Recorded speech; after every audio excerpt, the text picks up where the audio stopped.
Contests. Should you even enter? Should you even enter a contest ever? I'm Bill Snodgrass. Welcome to episode 123. This vlog is going to partially be. I'm going to go judge a photography contest, and I wanted to talk a little bit about contests and comparison and all that kind of stuff, just sort of in general. So, welcome to episode 123, and we're just going to jump right in. And this is the criterion for the exhibits, the photography exhibits criterion. So, should you even be in a contest? If so, why? What do contests do? Especially art contests. I've been in some fiction writing contests in the past, and I've been nominated for fiction writing awards and things like that. And of course, I played sports and things when I was younger and coached sports. And in a lot of ways, contests are ways of separating people into layers of ability. Fastest runner wins the contest. The highest jumper wins the contest. The basketball team that scores the most points. What about artists? Should you, as a videographer, as a photographer, as a poet, as a songwriter, as a sculptor or painter, if you're creating art, however, the standards for what a winning photograph is compared to winning a race, it's very, very easy to win a race. The first person across the line wins. That's the standard. But what's the first person across the line for a contest? So this 2-page front and back, another page in there? Nope. It's just, so 2.5 front, back, and another half guidelines for winning a contest for the 4-H. And they have it broken up into levels. So it's not all like everybody's. It's not like the semi-professionals are competing with the 6th graders. They have levels, but it's still a contest, and it's still a contest where the photograph is art and art is subjective. And for a judge, for me, to look at someone's creation and to say, well, this creation is better than this creation, it is a contest. And should you be in it? Should you, as an artist, enter contests where someone is going to take your creation and hold it up to a set of printed standards and say, does this fit? Does this work? So that's kind of the question of this video. I'm gonna go and do this judging thing. I'm gonna try to get some B-roll. I'm sure I'm gonna be very busy actually judging pictures and talking to the photographers, and these are all going to be young people. So it's elementary school, middle school, high school. That's kind of the age categories. And so I'll be spending time with the contestants and the entrants, I guess you'd say. So I don't know if I can get a lot of B-roll, but I'll get something at least to give you a sense or a feel of what's going on.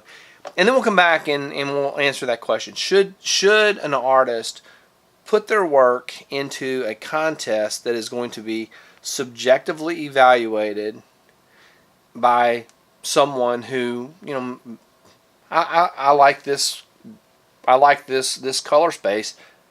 What if you don't like that color space and the message, see what I'm saying? So my dilemma as a judge is going to be to kind of try to really understand what they were trying to do and see if their art, could have done that. So anyway, let's get going, and let's see what we got out there, and then we'll get back and wrap it up later on.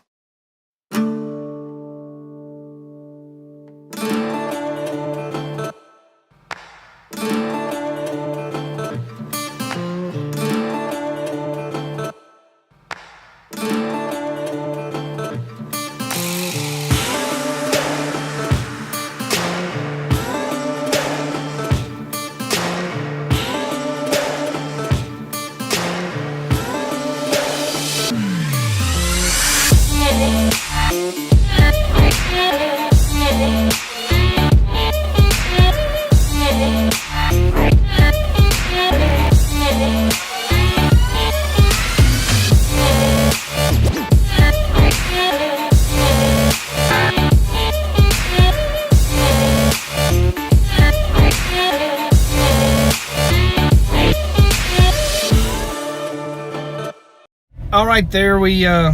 That was the judging. Obviously, didn't get a chance to do a lot of B-roll. I got a few things, but so that's that. That's what. So I'll get back and wrap this up with some comments.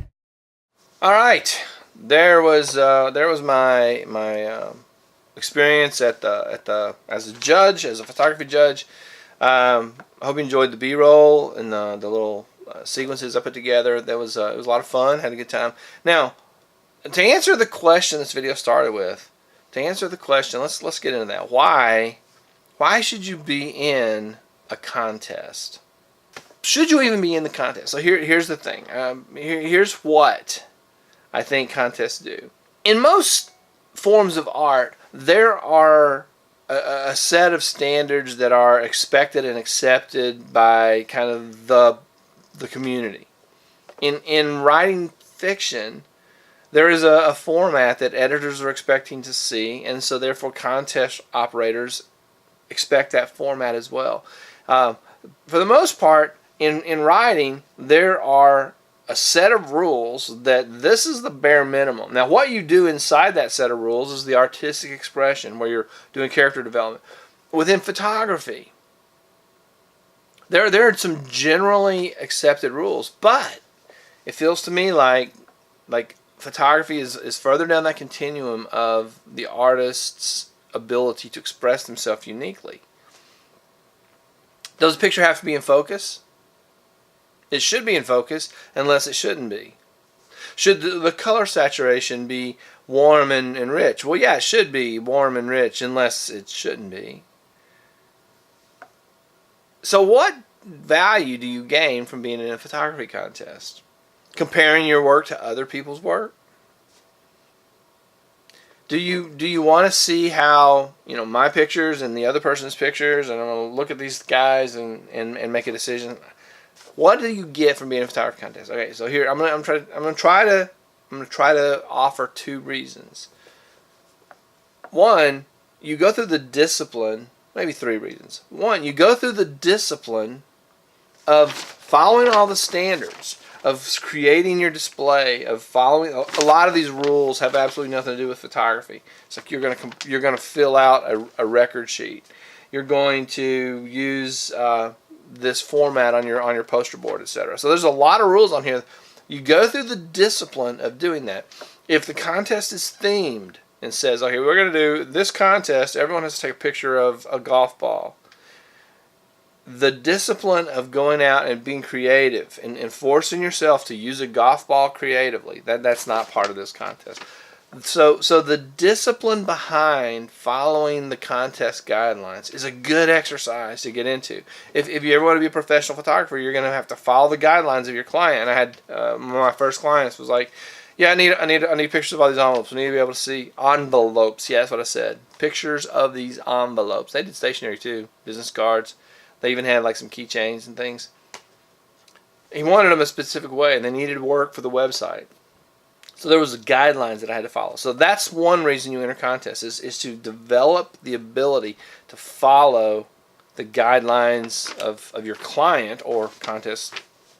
Second is there are within most artistic forms, there are some expectations. And while art deviates greatly, and a lot of the visual art deviates more than the other types, musical art, the music part deviates a lot, but the way that it is written down is there's an expectation within the artistic community. Photography, there are some things that most photographers would look at and go, that doesn't do anything for me. There's no justification for that composition. I can't think of any reason that composition works. It doesn't. If the artist had a message, I don't know what it was, and that's kind of that point of judging is like, can you as the artist create what you want the judges to feel? So the way that you test yourself and see, does my art come through? A contest is one way to do that. get in a critique group where you show your pictures to somebody and they show you yours and you talk about them and they go, well, I was going for sad. Why do you think it's funny? I was going for sad. Now you're getting some feedback. So the contest format where the judges will look at the pictures and see if they can figure out what your expression was. So reason number one is to be able to discipline yourself into a set of guidelines. Reason number two is to see if you can conform to sort of a general industry expectation. What does my work look like in the context of the artistic community, whatever that community is? Am I doing it in a way that the judges can appreciate? The third reason is to see what other people are doing, and not in a way of saying, oh, mine's better or yours is better, but just to see how people are being creative. What else? I did my golf ball pictures this way. Well, I never thought of doing that. And by seeing the artistic expression of other artists, be they photographers or musicians or whatever they are, by seeing those expressions, you're able to reinvigorate your own passion. You're able to re-inspire your own thoughts and your own things. You're able to revoice your art by saying, okay, I'm gonna go for this. I'm gonna go for this approach this time. All right, so there you have it. There you have it. The three things that you can glean from being. Three things you can get out of being in a contest. Three things that a contest can do for you. A real quick review. Number one, they're gonna give you experience following directions very closely, following the guidelines, which is something that as a professional you have to do for all your clients. Number two, you can compare your work to the standards, sort of the expectations of the general artistic community through the eyes of the judges. How do the judges think that your work compared to what, you know, the artistic expectations of your discipline? And then the third reason is so you can see what other people have done, how they've interpreted the guidelines and the rules of the contest, and what their creative twist on it has been, and you can look at their works and learn from it. So you have the idea that your thing and their thing were following the same guidelines, and they did it this way and you did it this way. That's a great way to expand your creative to expand your creative range. There you have it. So, should you ever be in a contest ever? Should you even ever? Maybe you should. Thanks for watching. Hope you enjoyed this video. If you did, please click that like button. Please subscribe to the channel. Share this video with someone else. Hit notifications so you never miss a vlog or a how-to or whatever it is, kind of crazy shenanigans I'm up to. Again, thank you for watching, and we will see you in the next episode.